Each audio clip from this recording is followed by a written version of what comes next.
Europe in the 1930s was a continent living in the shadow of a storm. For those who were there, for the men and women who were children, young parents, or survivors of the Great War, those years remain etched into memory as a time when the air itself felt heavy. Imagine walking through cobblestone streets at dusk, the sun setting in a haze of crimson and gold, but instead of warmth or comfort, a sense of unease hangs in the atmosphere. Even the sound of wind rattling against an old wooden shutter could send a shiver down one's spine, for it carried echoes of the artillery thunder that had once shaken Europe to its core. The First World War, concluded in 1918, had been described as the war to end all wars. It was supposed to be the ultimate catastrophe that would teach humanity never again to tread the path of mass destruction. But as the 20s ended and the 30s began, it became clear that the so-called peace was fragile, brittle, and deceptive. The continent was scarred, both physically and emotionally, and those scars had not healed. Instead, they festered quietly, becoming wounds that would reopen with even greater violence. In France and Belgium, endless rows of white wooden crosses stretched across silent fields, the graves of millions of young men who had marched off to war and never returned. Mothers, dressed in black, clutched faded photographs to their chests. Fathers, broken by grief, sat in cafes along the Seine, their hands trembling over chipped porcelain cups. The echoes of mustard gas, the memory of endless mud, and the silence of the trenches haunted every family gathering. It was a continent mourning its sons, yet trying desperately to live as if life had returned to normal. In Berlin, entire blocks still bore the scars of shell fire, their bricks chipped and blackened by flames long extinguished. The economy of Germany, strangled by the weight of reparations imposed by the Treaty of Versailles, left thousands of men unemployed. They gathered daily outside factories and train stations, waiting for work that rarely came, their eyes empty from hunger and humiliation. In London, families still kept in drawers the last letters their sons had written from the front lines of the Somme or Ypres. These yellowed pages, stained with tears, were reminders of the cost of a war that had promised honor but delivered only grief. Then, as if Europe had not suffered enough, came the global economic crash of 1929. What began on Wall Street soon crossed the Atlantic, striking Europe like a hurricane. Banks collapsed. Families lost their savings overnight. Farmers watched helplessly as their fields lay barren, their harvests destroyed by drought and falling prices. In the great cities, men lined up in hours in front of soup kitchens, waiting for a thin bowl of broth to keep their families alive. Economic hardship does not remain confined to numbers in government reports or banking ledgers. It creeps into the fabric of daily life. It turns dinner tables into battlegrounds as parents argue over how to feed their children. It fuels resentment against neighbors, against leaders, against unseen enemies blamed for the suffering. And when despair takes root in the hearts of millions, it creates fertile soil for dangerous voices to rise. In Germany, one such voice began to dominate the airwaves. Adolf Hitler, with his piercing eyes and fiery oratory, promised to restore national pride. He spoke of betrayal, of humiliation, of the need to rise again. His speeches were not just words, they were weapons, aimed directly at the wounded hearts of a broken nation. In the crowded squares of Munich and Nuremberg, tens of thousands of people raised their arms in unison, chanting slogans that reverberated like drums of war. In Italy, Benito Mussolini already stood on grand balconies, basking in the adoration of his black-shirted followers. He promised to revive the glory of Rome, to make Italians feel like conquerors once more. Across the seas in Asia, Japanese generals unrolled maps of the Pacific, their eyes set on vast territories that could feed their ambitions for empire. To many, these voices sounded like promises of salvation. But beneath the surface, They carried seeds of vengeance, conquest, and bloodshed. Meanwhile, the League of Nations, the great hope for world peace after the carnage of the First World War, proved powerless. Its words were lofty, its declarations noble, but when faced with acts of aggression, it faltered. Treaties were broken, borders violated, and no decisive action was taken. Slowly, the faith of ordinary citizens in international agreements began to crumble. If governments could not protect them, who could? Across Europe, people went about their daily lives under a cloud of unease. A Polish farmer watched his wheat fields shrivel, wondering how he would feed his children. A German mother wrapped her child in blankets, standing in line for hours just to buy a small loaf of bread. In Spain, families listened to the roar of airplanes during the bloody civil war, hiding in basements while bombs reduced their towns to rubble. For millions of ordinary people, the 30s were not a time of peace, but a decade of waiting for the next blow to fall, waiting for the storm they could already sense on the horizon. And then, as the decade drew to a close, the storm broke.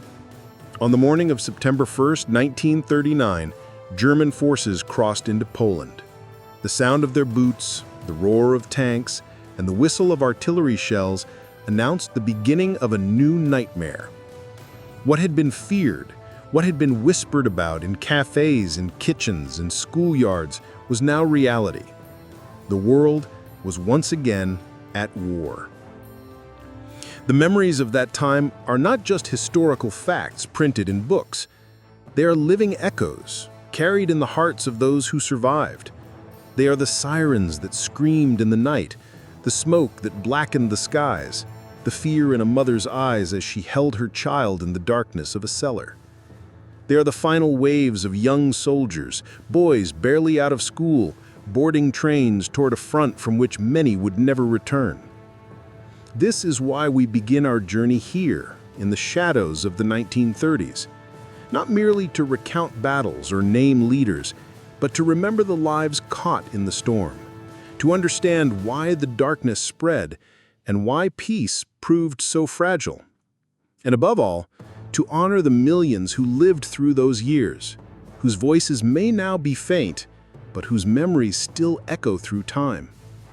As you listen to these stories, let your mind drift back almost a century. Imagine the cobblestone streets, the dim lamps, the anxious whispers. Imagine the silence before the bombs, the sudden roar of engines, the trembling of the earth beneath marching boots. This is not just history, it is memory. A memory that belongs to us all. And as we open the first chapter of World War II memories, we ask, what lessons can we still learn from those who lived under the shadow of war, when darkness fell once more upon Europe?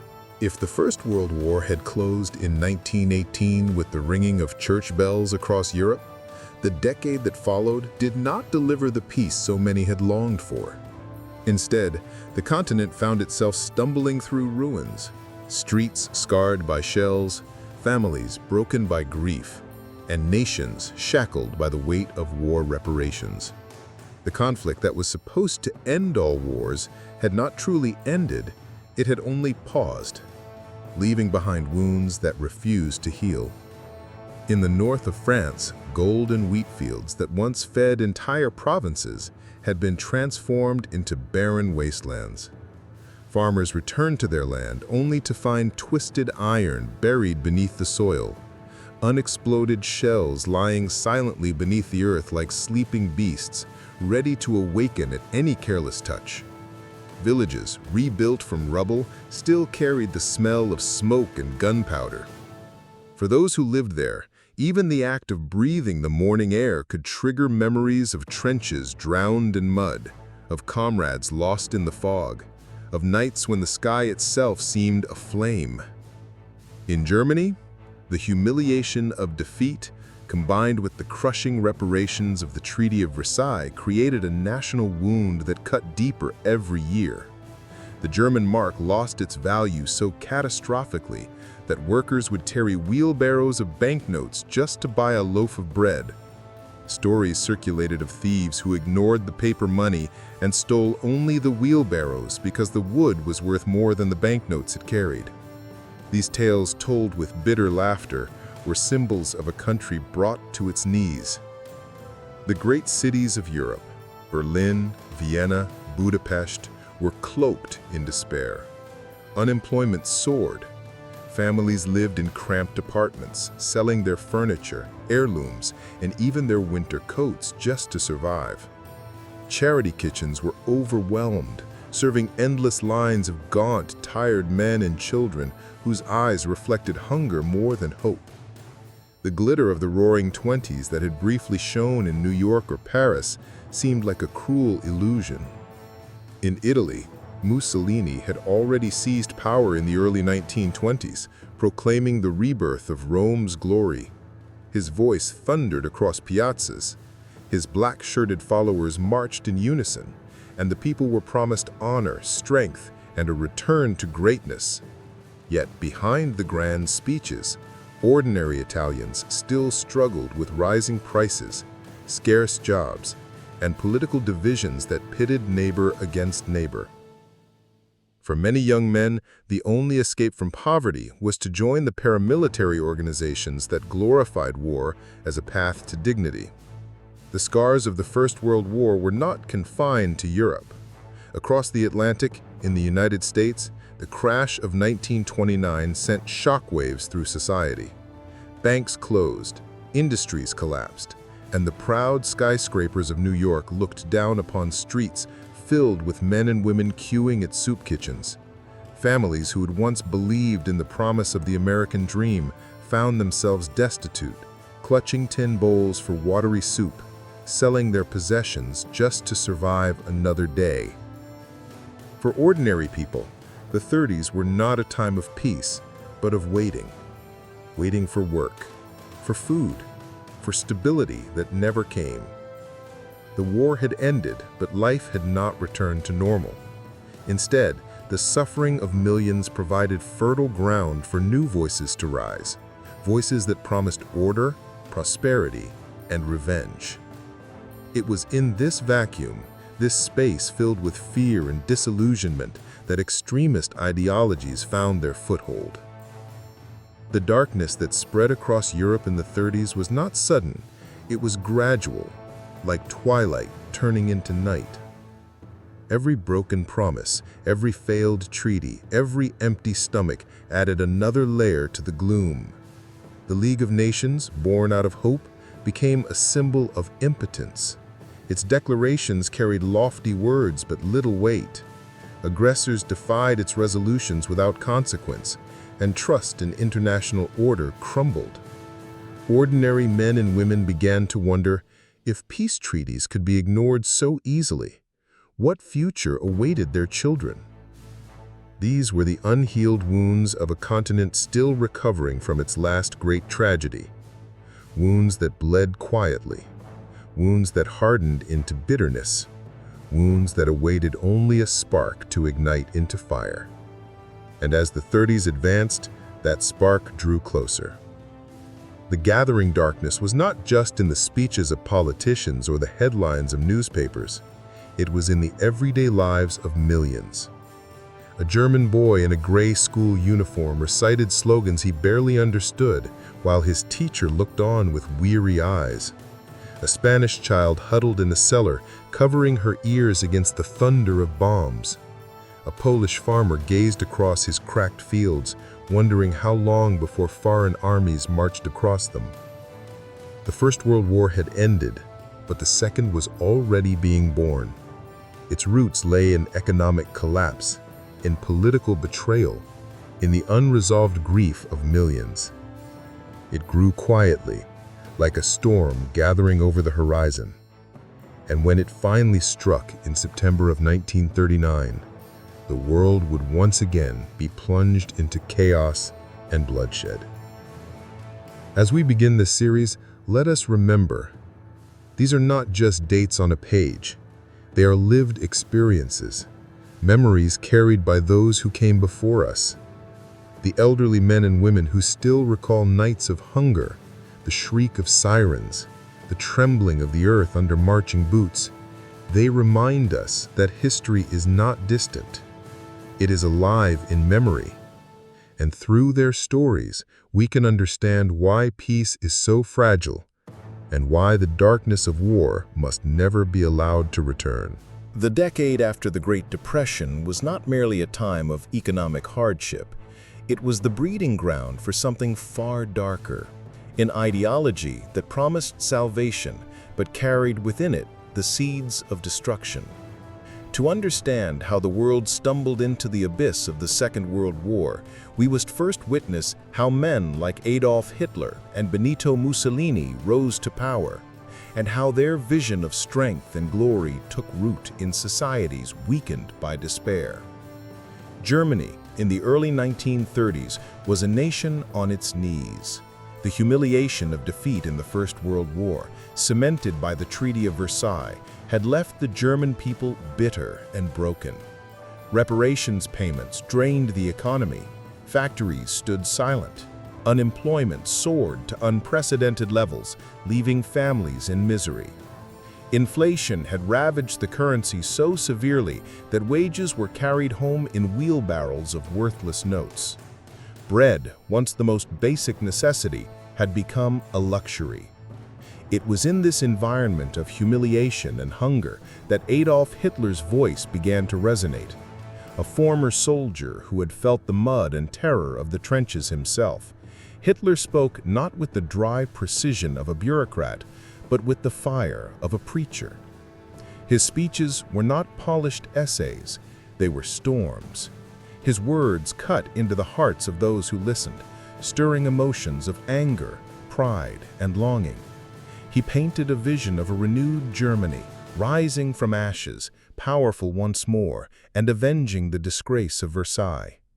In Munich, in Nuremberg, in countless towns across the Reich, vast crowds gathered.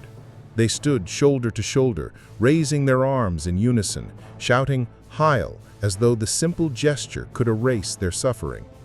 For men who had lost jobs, for veterans who had returned with nothing but scars, for restless youth searching for a cause, Hitler's message seemed like a lifeline. They became his army of brown shirts, a human tide driven by desperation and blind faith. At the same time, across the Alps, Italy had already embraced its own strong man. Benito Mussolini, with his chest thrust forward and jaw set in steel, stood on the grand balcony of Piazza Venezia. His voice, amplified through massive loudspeakers, boomed across Rome. He promised a new empire, a revival of Roman glory, and a nation reborn in strength. His followers, the black shirts, marched in tight formation through cobblestone streets, their boots striking the ground with a rhythm that echoed like war drums. For ordinary Italians struggling with poverty and political division, Mussolini's words promised dignity, purpose, and a sense of belonging. But beneath these promises lay dangerous currents. Fascism was not built on peace or reconciliation. It thrived on division, on scapegoating minorities, silencing dissent, and glorifying violence. Both Hitler and Mussolini harnessed the pain of their nations, turning sorrow into resentment and resentment into political power. Where families sought stability, these leaders offered instead a dream of dominance, dressed in flags, symbols, and fiery rhetoric. Further east, another power was stirring. Japan, already a rising empire, had launched its invasion of Manchuria in 1931. It was a bold move, a direct challenge to international agreements.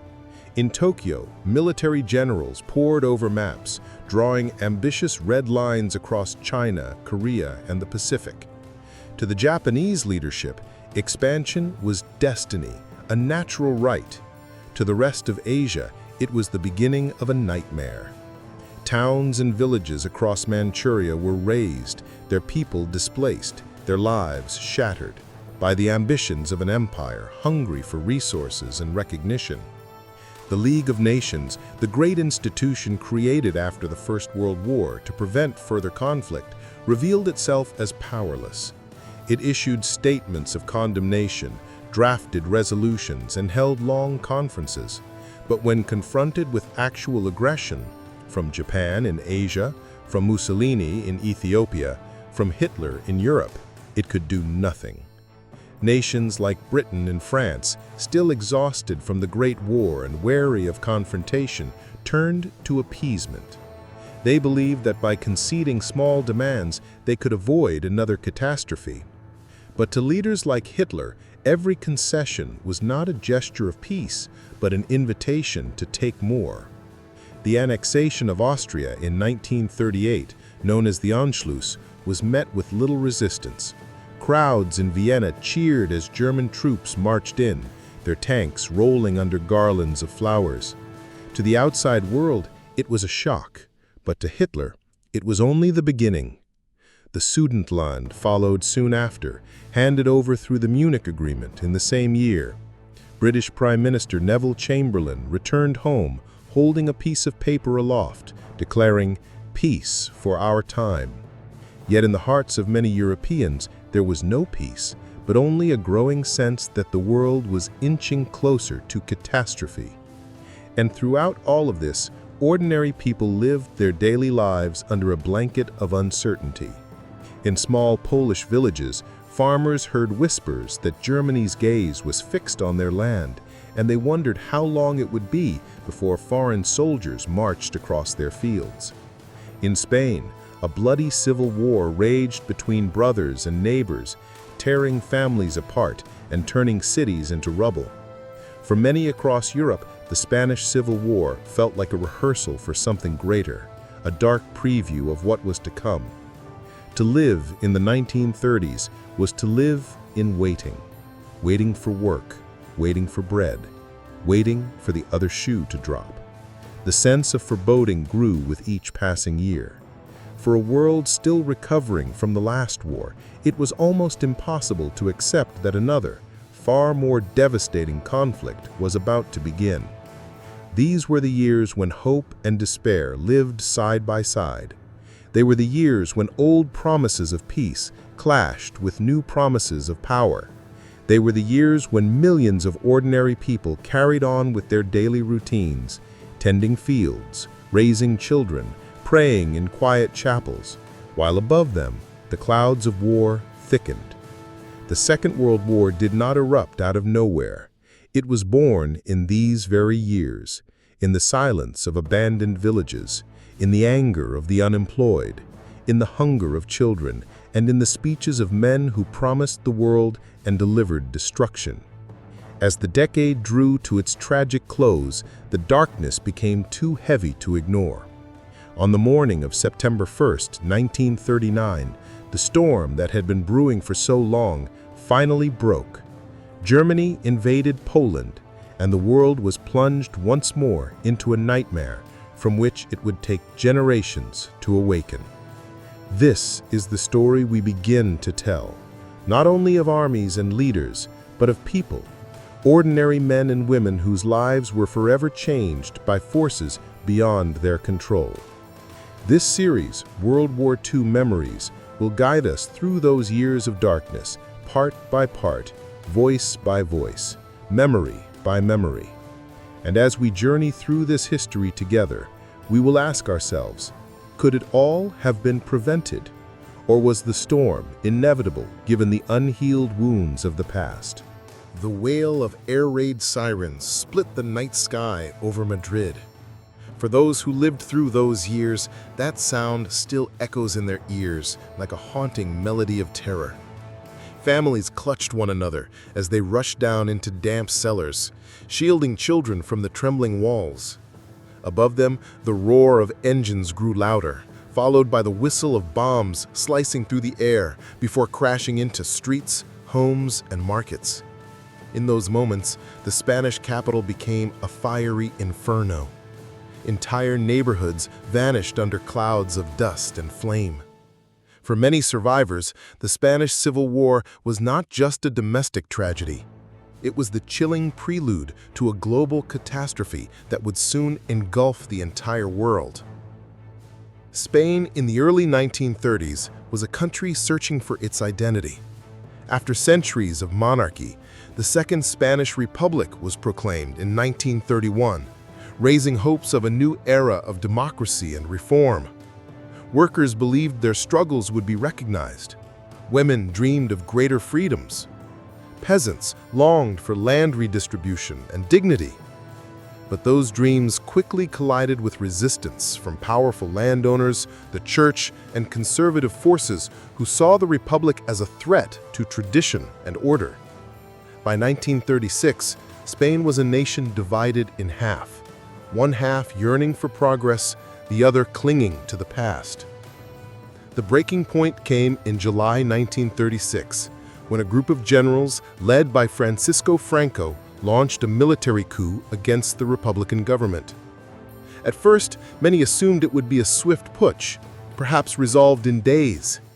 Instead, Spain plunged into a brutal civil war that would last 3 long years.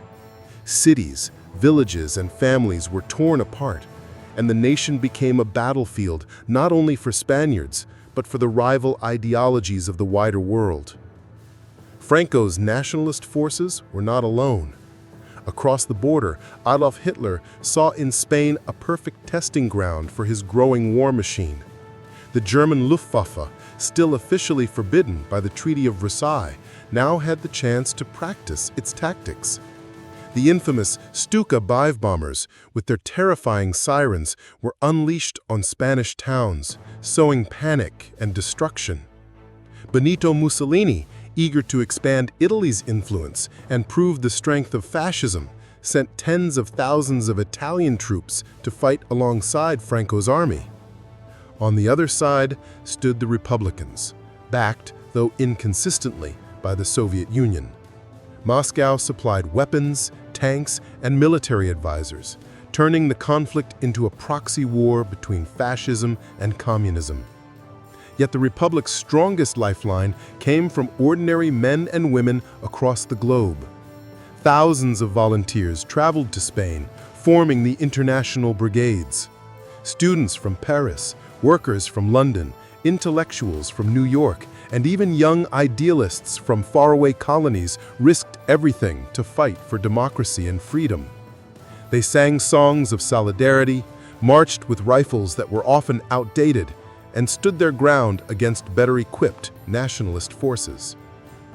The Spanish Civil War soon became a rehearsal for the tactics and horrors of the Second World War. Modern warfare was tested on Spanish soil. Aerial bombardments, mechanized assaults, and propaganda campaigns that blurred the line between truth and lies. The most infamous symbol of this new kind of warfare was the destruction of Guernica, a quiet Basque town, on April 26, 1937. For hours, waves of German and Italian aircraft rained bombs and fire, flattening homes, schools, and churches. Civilians, men, women, children were slaughtered in the streets. Survivors described the sky turning black with smoke, the earth trembling as buildings collapsed, and the cries of the wounded echoing through the ruins. The world was horrified. Newspapers carried photographs of the devastation, and intellectuals across Europe and America cried out in protest. The Spanish painter Pablo Picasso responded with his masterpiece, Guernica, a vast, chaotic canvas filled with anguish and grief, capturing the suffering of the people and the madness of war. The painting would become one of the most powerful anti-war statements in history, a permanent reminder of the cost of unchecked brutality. But for Spain itself, the pain was not only in the destruction of its cities. The Civil War ripped apart the very fabric of society. Friends became enemies, neighbors turned against one another, and households were split down the middle. Political allegiance could mean life or death. In villages across Castile and Andalusia, fathers were executed for their beliefs. Mothers fled across mountains with their children, and thousands of refugees poured across the Pyrenees into France, seeking safety, but often finding only poverty and hunger in foreign lands. For Franco and his nationalists, victory came at a heavy price, but it secured his grip on Spain. In April 1939, Madrid finally fell and the Republic collapsed. Franco declared himself leader of a new authoritarian regime, one that would last for decades. Spain was now under fascist rule, its wounds hidden behind a mask of forced unity. But for Hitler and Mussolini, Spain had served its purpose. Their soldiers had gained invaluable battlefield experience. Their weapons had been tested in real combat. They had witnessed how the democracies of Britain and France, fearful of war, refused to act decisively. To the dictators, it was a clear message. The world would hesitate, and hesitation meant opportunity. For the Soviet Union, the war had been a mixed lesson. Though it had sent arms and advisors, its involvement had been limited, and its influence in Spain ultimately waned. But the conflict had hardened Soviet commanders, teaching them tactics they would soon need in the defense of their own homeland. And for the ordinary people of Spain, the Civil War was a scar that would never fade. They rebuilt their homes on top of ruins, but every stone carried memories of blood and fire. Every family had lost someone. In the decades that followed, silence often replaced mourning.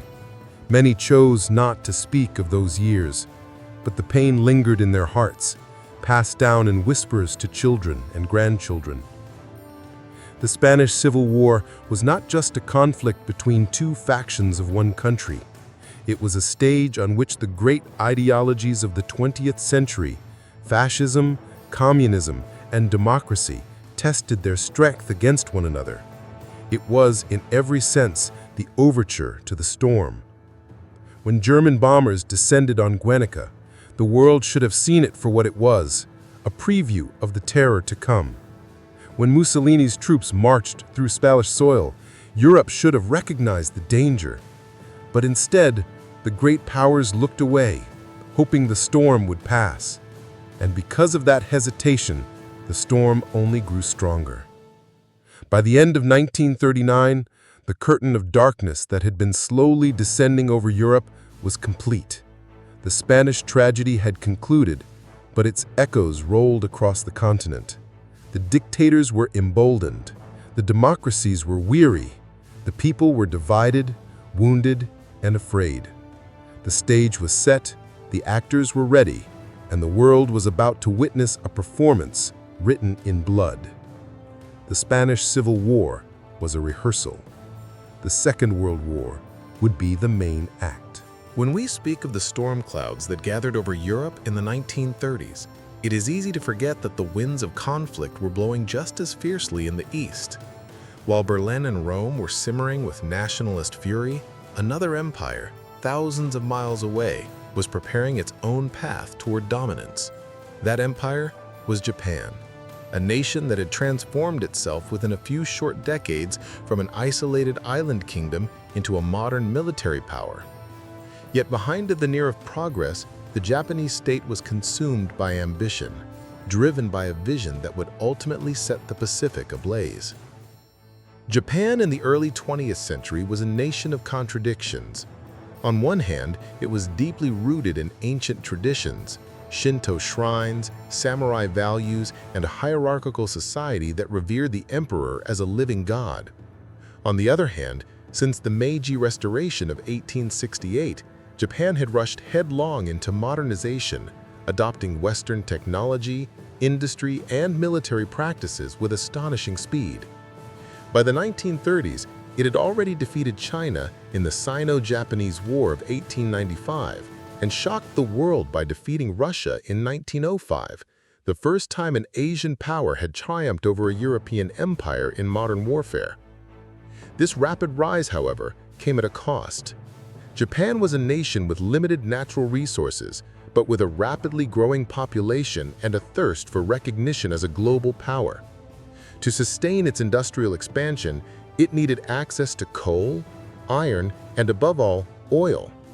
The Japanese military elite, which had gained immense influence in government after World War I, believed that the answer lay not in trade, but in conquest.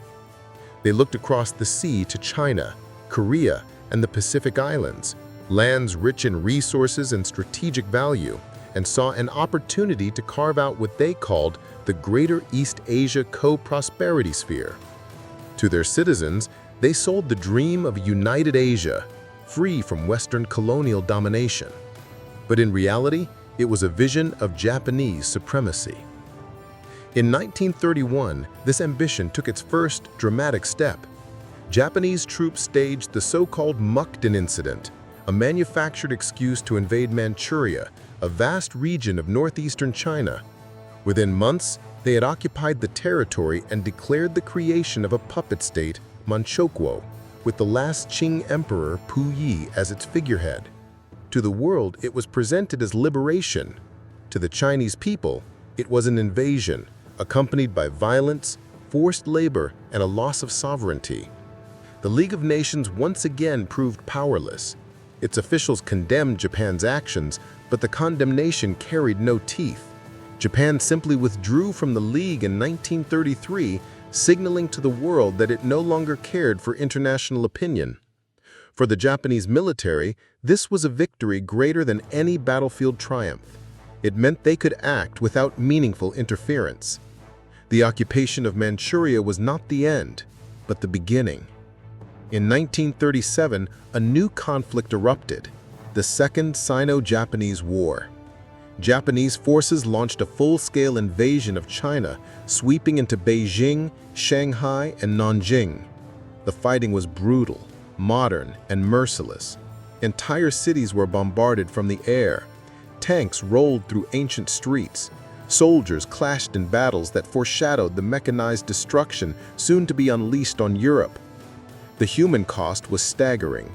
In December 1937, the world learned of the atrocities committed in the city of Nanjing, where Japanese troops massacred tens of thousands of civilians in what came to be known as the Nanjing Massacre. Survivors spoke of unimaginable cruelty, families torn apart, entire neighborhoods wiped out, and a once proud city reduced to ash and silence. For the people of China, the 30s were not years of foreboding. They were years of immediate suffering, years when the storm had already arrived. But Japan's ambitions did not stop at China.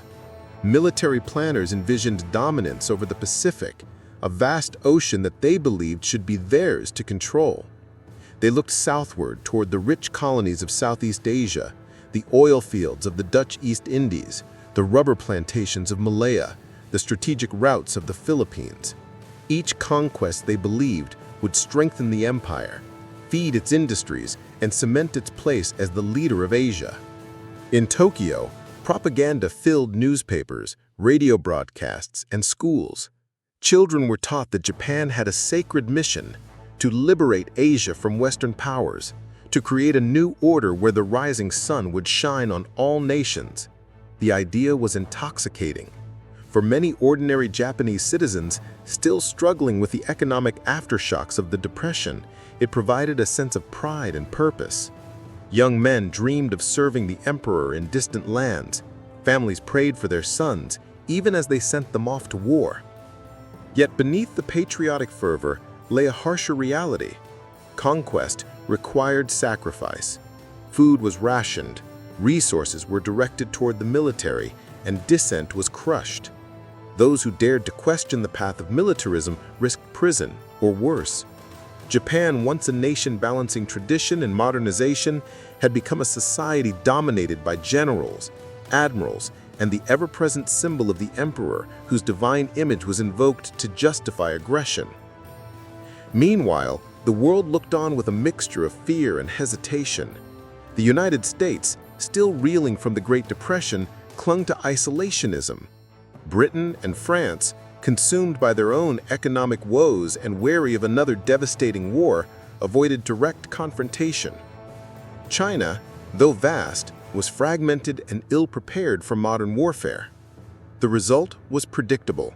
Japan advanced deeper into Chinese territory, unchecked, its armies leaving destruction in their wake. For the people living under Japanese occupation, life became a daily struggle for survival.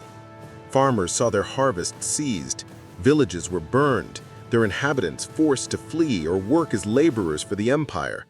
Refugees flooded the roads, carrying bundles of possessions on their backs while mothers whispered lullabies to hungry children under makeshift tents. For them, the dream of a greater East Asia was nothing more than chains under a different master. Looking back today, the Spanish Civil War and the Second Sino-Japanese War appear as mirrors of what was to come. On two continents, far from one another, the same pattern repeated itself. Extremist leaders exploiting despair, militaries testing new weapons, and civilians paying the price in blood. While Europe's skies grew darker with the roar of German and Italian planes, Asia's skies were already burning with Japanese firebombs. By 1939, as Franco declared victory in Spain and Hitler prepared his assault on Poland, the world stood on the edge of catastrophe. The shadows that had crept across the 30s now joined into a single storm cloud, stretching from Madrid to Nanjing, from Berlin to Tokyo. For millions of ordinary people, farmers in China, dock workers in Barcelona, families in Warsaw, the war had already begun, even if the world had not yet given it a name. The Spanish Civil War was the overture. Japan's ambitions in the Asia-Pacific were the drumbeat. Together, they formed the opening notes of the darkest symphony humanity had ever composed. And soon, on the 1st of September 1939, the storm would crash upon Europe with full fury, unleashing 6 years of devastation that would scar generations. The history books often speak of the 1930s as a decade of politics, treaties, and leaders who rose to power. But for millions of ordinary people across Europe and beyond, these years were lived not in parliamentary halls or on battlefields, but in kitchens, in markets, in classrooms, and in fields. To them, the restless years were not a series of dates and agreements. They were nights of hunger, mornings of uncertainty, and days filled with quiet endurance. In Germany, the humiliation of Versailles and the crushing weight of reparations had already left families in despair. The global financial crash of 1929 deepened the suffering. Prices skyrocketed beyond imagination. There are stories of workers being paid in wages so worthless that they carried them home in sacks or wheelbarrows, only to find that by the time they reached the bakery, a loaf of bread cost twice as much as when they left work. Housewives bartered rings, heirlooms, even winter coats for food. For the elderly, who had already lost sons in the trenches 2 decades earlier, this new humiliation felt like salt rubbed into unhealed wounds. But economic pain was only one layer of the unrest. Political divisions tore through communities. In cafes across Vienna, heated debates erupted between young men who dreamed of socialism, nationalists who longed for a strong hand, and moderates who pleaded for peace. These arguments often spilled into the streets, where fists and boots replaced words. To live in the 30s was to feel that your neighbor could be your friend one day and your enemy the next, depending on which flag he carried. In Spain, ordinary life had all but disappeared under the weight of civil war. Children grew up without schools, teachers had been drafted or exiled, and classrooms were reduced to rubble. Farmers who once brought olives and oranges to market now saw their produce seized by soldiers. Families were forced to choose sides, Republican or nationalist, and whichever side they chose, they risked death at the hands of the other.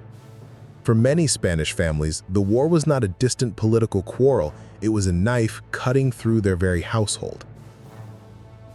In Eastern Europe, particularly in Poland and Czechoslovakia, daily life was marked by a strange mixture of hope and dread.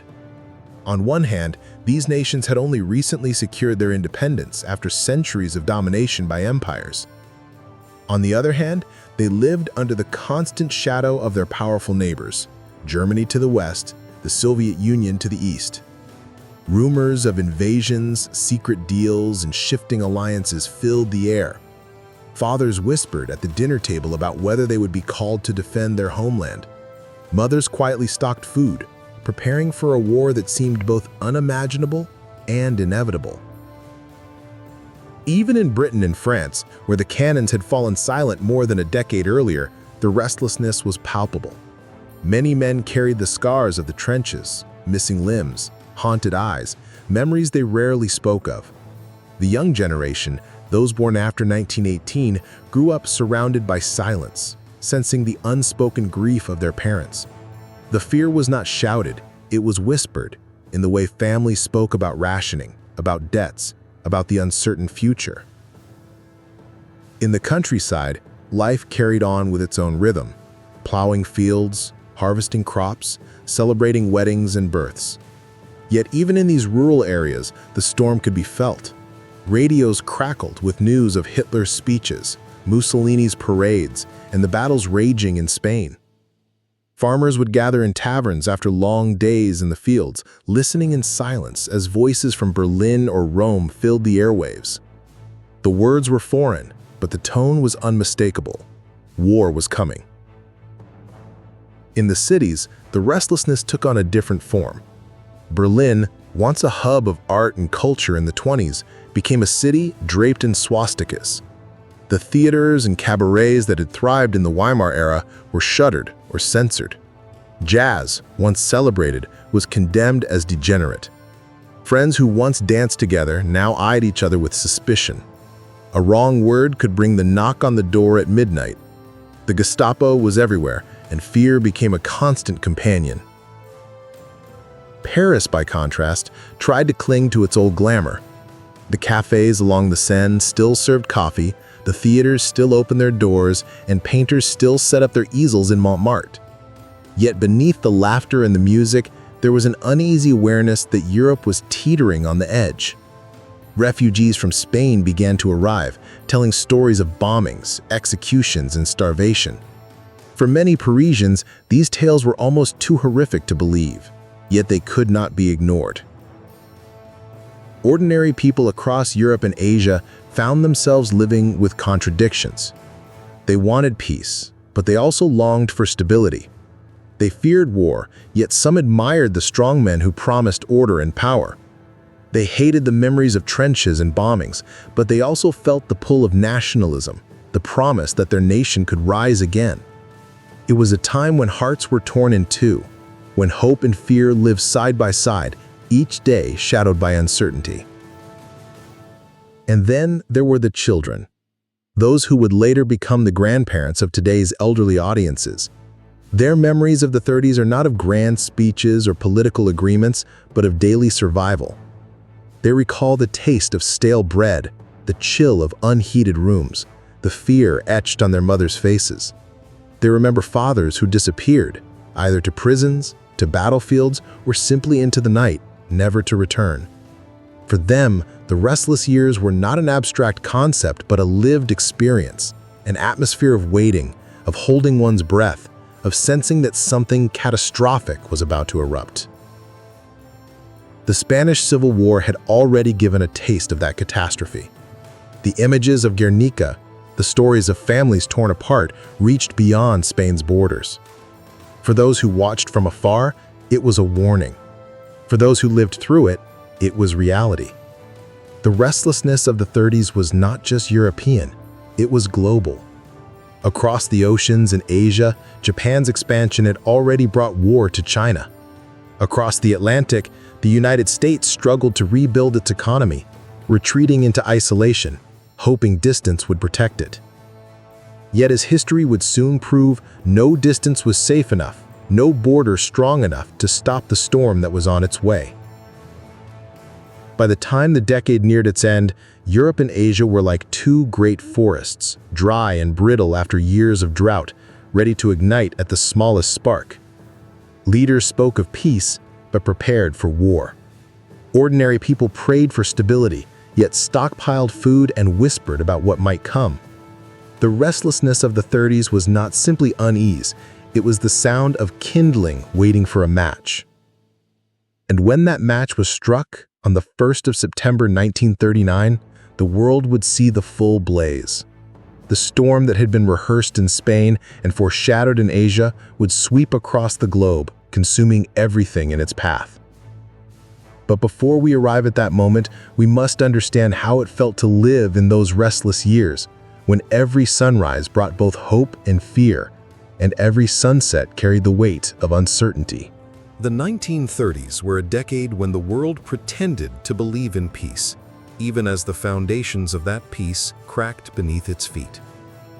Europe had promised itself that the carnage of the First World War would never be repeated. Leaders spoke in noble phrases at conferences. Diplomats signed treaties with solemn faces, and newspapers declared that diplomacy would succeed where violence had once prevailed. And yet, behind the polished speeches and handshakes, deception was spreading like a silent poison. To understand the storm that was about to break, we must look at the agreements and promises that were supposed to protect the world. The Treaty of Versailles, signed in 1919, was meant to be a guarantee of stability. It imposed crushing reparations on Germany, stripped it of territory, and limited its military. But instead of bringing security, it fostered bitterness. Millions of Germans felt betrayed, humiliated, and strangled by debts they could never hope to repay. For them, the treaty was not a foundation of peace, it was a chain around their nation's neck. In the years that followed, European leaders tried to build new frameworks of cooperation. The Locarno Treaties of 1925 promised peace in Western Europe. The Kellogg-Briand Pact of 1928, signed by more than 60 nations, renounced war as an instrument of policy. These agreements were celebrated with optimism.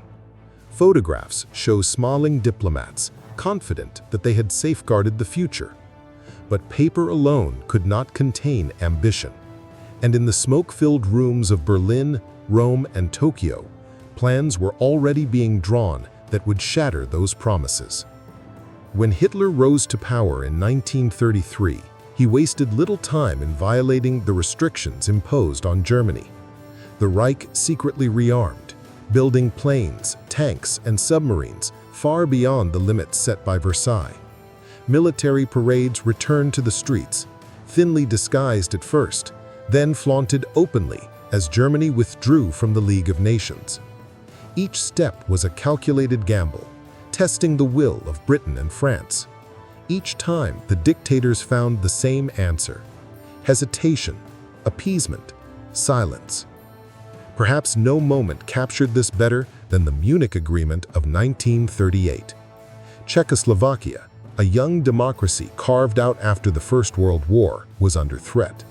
Hitler demanded the Sudetenland, a border region populated by ethnic Germans.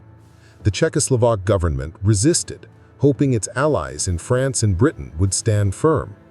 But when the leaders of Europe gathered in Munich, they chose concession over confrontation.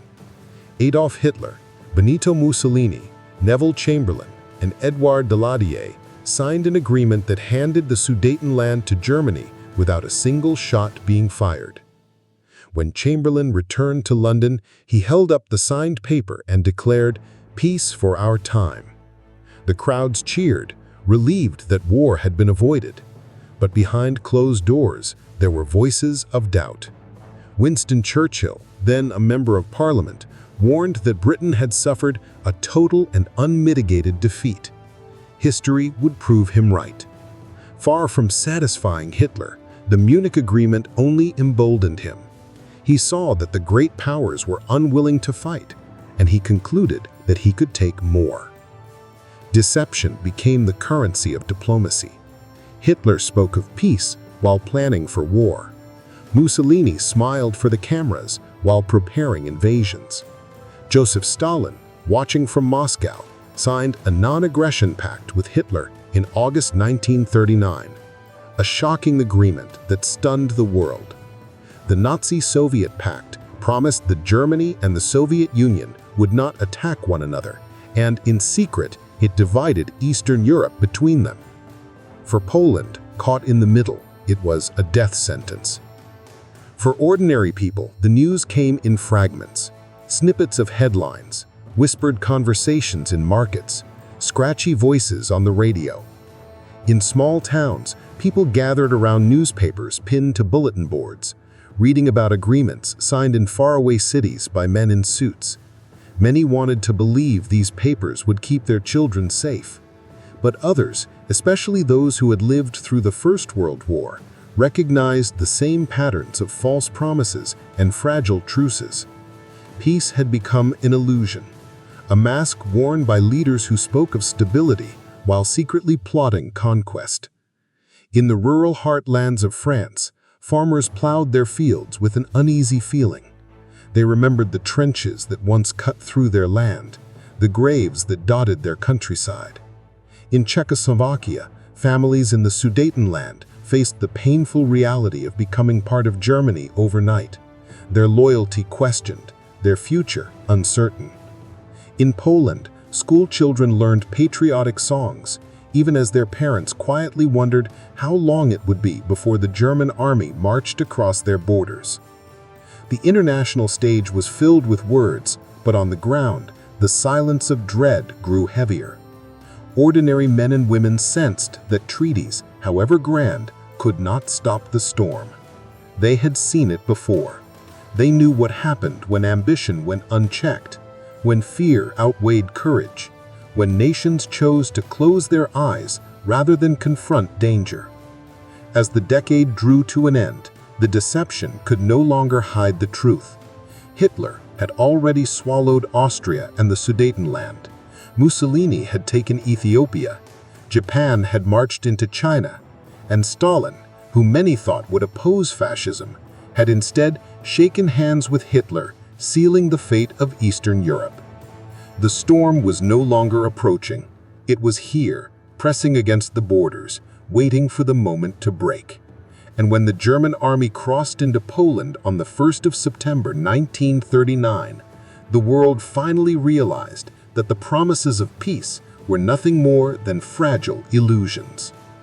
For those who lived through those restless years, the memories are not of treaties or speeches, but of the fear that hung in the air. The fear of waking up to the sound of sirens, the fear of losing sons to war once again, the fear of watching their towns burn. It was a fear that crept into every household, that whispered through every quiet night. And when the storm finally broke, that fear became reality. The 1930s had been a rehearsal, a dark overture. The Spanish Civil War provided the first notes, Japan's invasion supplied the rhythm, and the failure of treaties set the stage. Now, as the shadows thickened over Europe, the world was poised on the edge of a catastrophe greater than anything it had never known. The last days of August in 1939 were heavy with silence. Across Europe, people held their breath, unsure of what tomorrow would bring. Newspapers printed alarming headlines about negotiations in Moscow, about Hitler's demands, about the fate of Poland. Rumors traveled faster than trains. Some said war would be avoided, that diplomacy would hold. Others whispered that the storm, long predicted, was finally about to break. On the night of August 31st, families in Warsaw went to bed with unease in their hearts. The summer air was heavy, yet the city was restless. Fathers smoked cigarettes by open windows, listening to radios crackle with uncertain news. Mothers tried to soothe their children into sleep, though they themselves could not close their eyes. In Berlin, Hitler gave no sign of backing down. His words had grown sharper, his promises more aggressive, and behind the scenes, German troops were already moving to the border. Then came the dawn of September 1st.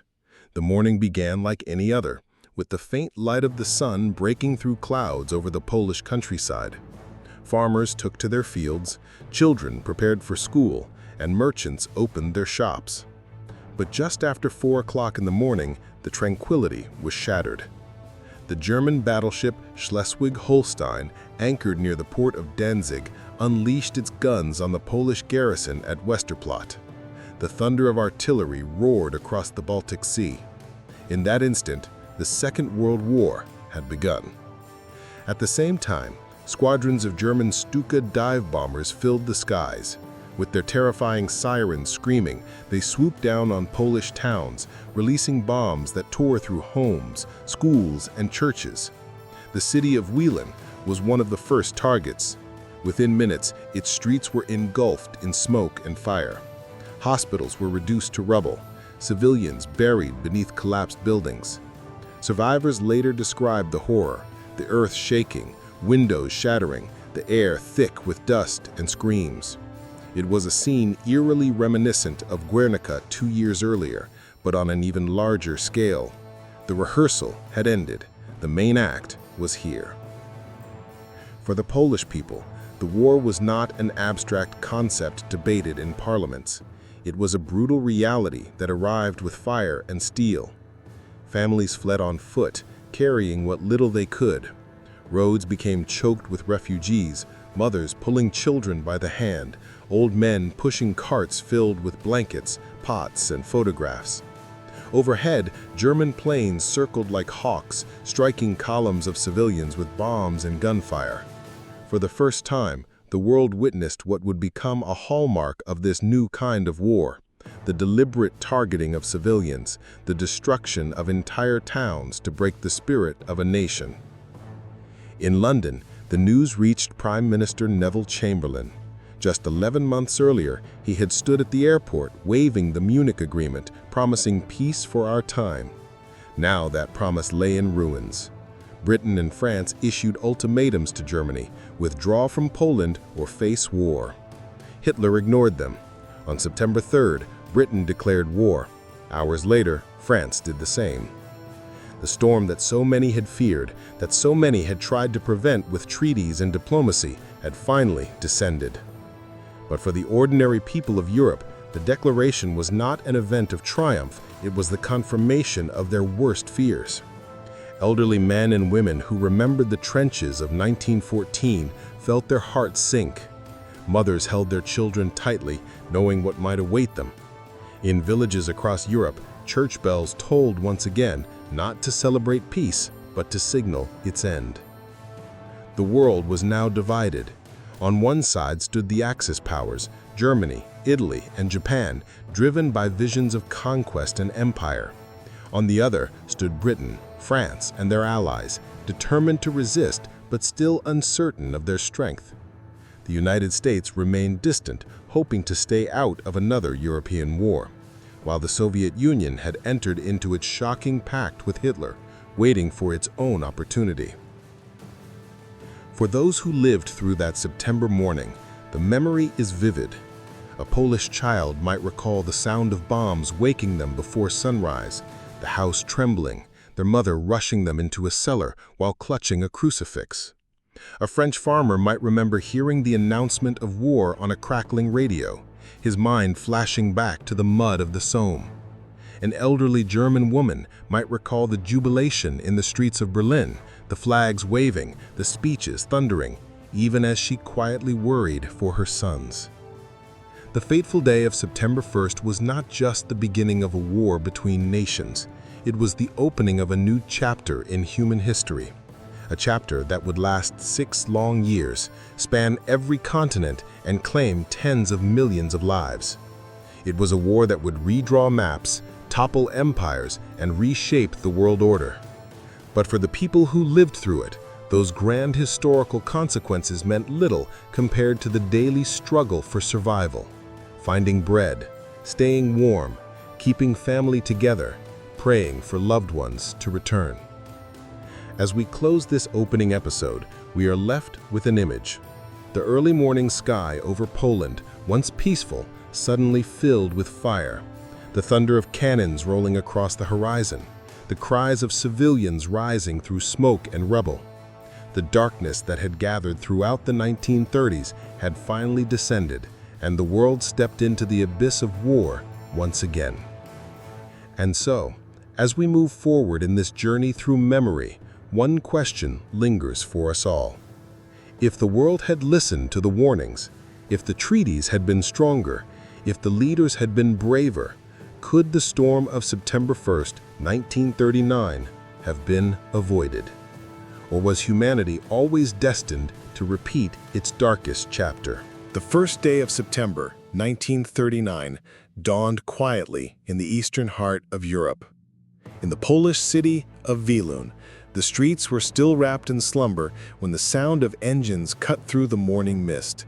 At 4:45 a.m., the German battleship Schleswig-Holstein opened fire on the Polish garrison at Westerplatte. At the same time, bombs began to rain on Wielun, a town with no military significance. Hospitals, churches, and markets were obliterated within hours. Civilians were killed as they fled, their cries rising through the smoke. What the world had feared for a decade was no longer a possibility. It was now reality. The Second World War had begun. For the people of Poland, this was not an announcement from diplomats or newspapers. It was a sudden, brutal intrusion into their lives. Children woke to the shattering of windows. Farmers abandoned their fields and rushed into ditches as planes screamed overhead. In Warsaw, families huddled in stairwells as bombs reduced entire neighborhoods to rubble. The Polish army fought bravely, but they were hopelessly outmatched. German tanks advanced with a speed and coordination never before witnessed in Europe. This was Blitzkrieg, lightning war, a terrifying strategy that combined armored divisions, air power, and rapid infantry movement into a single, devastating assault. The Blitzkrieg was more than a military tactic. It was a statement. It told the world that the old ways of warfare, the slow-moving trenches and drawn-out battles of the Great War, were gone. Now, wars would be swift, mechanized, and total, and civilians would not be spared. The invasion of Poland was not just about territory.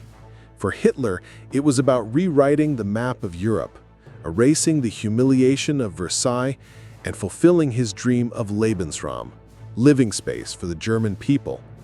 In his mind, Poland was only the beginning. Once Poland fell, he believed Britain and France would hesitate once again, just as they had at Munich. But this time, something was different. On September 3rd, Britain and France declared war on Germany. The announcement crackled across radios, carried by solemn voices that echoed in kitchens, pubs, and public squares. The world was stunned. The policy of appeasement had ended.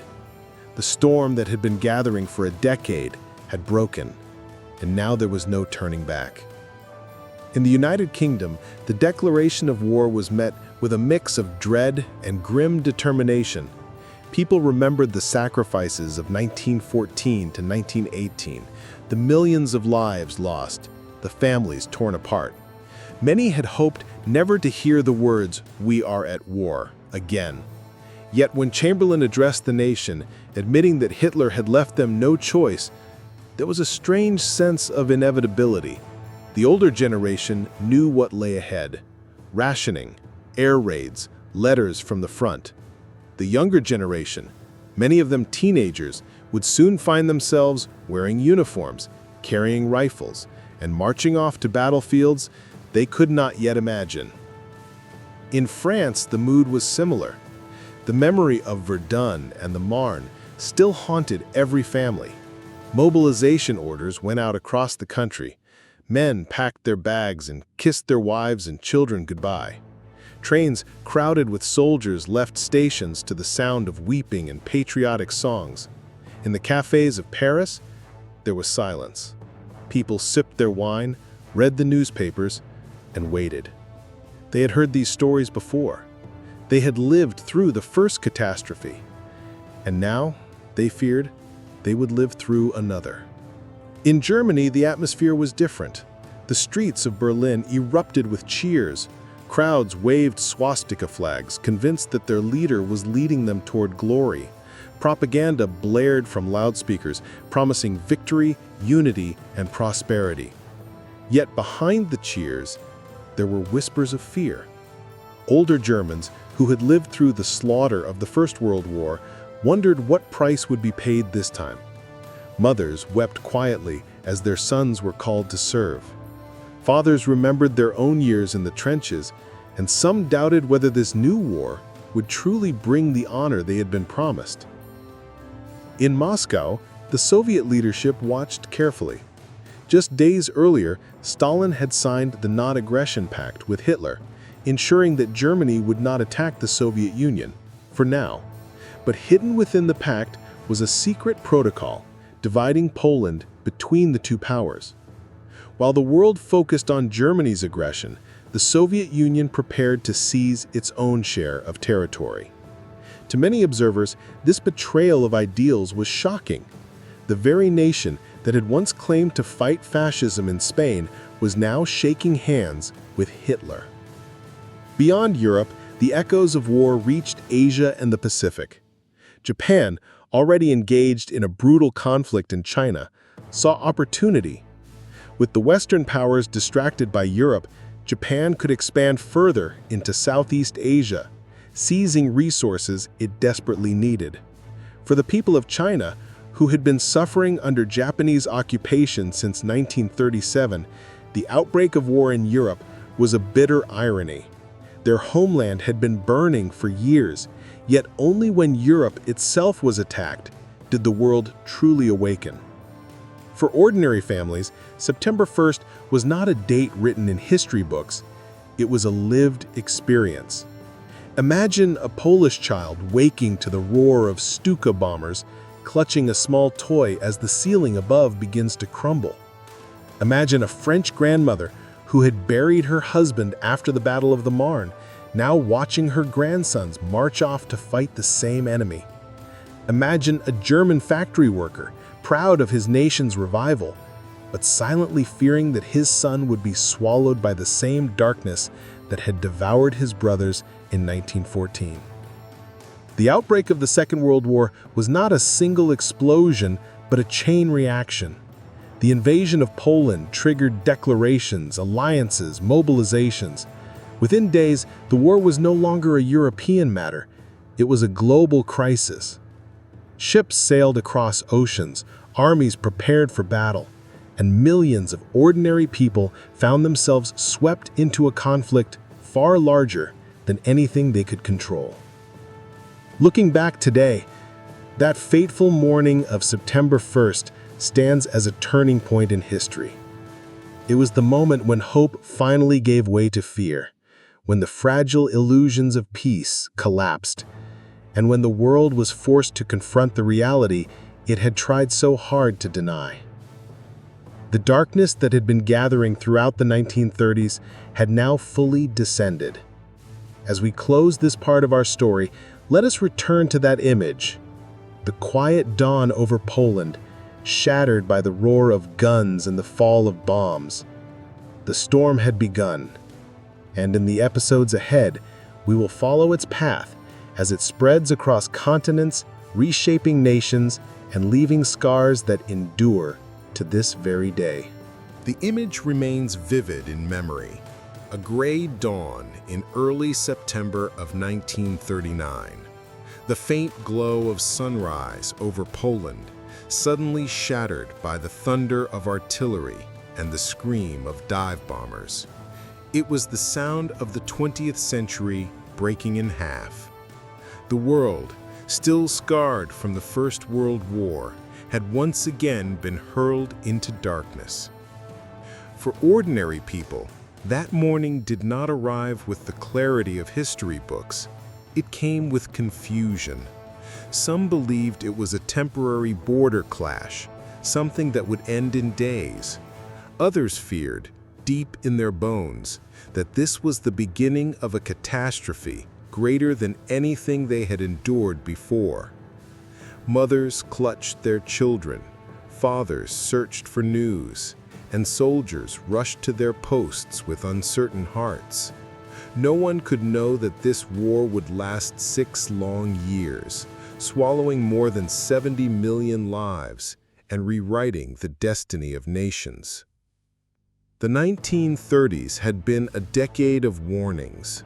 The failure of the Treaty of Versailles to bring real peace, the collapse of economies after the Great Depression, leaving millions hungry and desperate, the rise of authoritarian leaders who promised salvation but preached hatred and conquest, the Spanish Civil War, which became a testing ground for new weapons and new cruelties, the invasion of China, which signaled Japan's relentless ambition in the Pacific.